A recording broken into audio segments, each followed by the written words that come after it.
তা বলছেন যে দেখুন মহারাজ আমরা এখনো অফিস করছি, লোকের তো ভাবে কি কাজ হচ্ছে।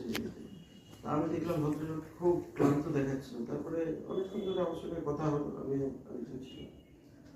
তারপরে দেখুন তার মনের ভাবটা অনেকটা চেঞ্জ হয়ে গেছে।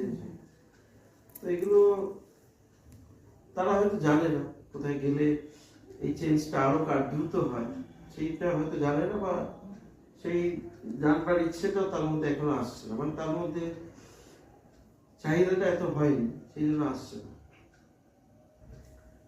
আর চাহিদা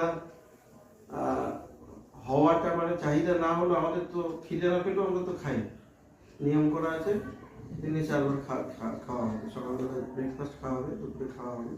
খিদে যে সবসময় খুব পায় তা না, কিন্তু খেয়ে নি কেন ওই সময় খাওয়ার তো টাইম হয়ে গেছে, ঘন্টা পড়ে গেছে বা একটা টাইম হয়েছে, খেতে হবে, খেয়ে নিলাম।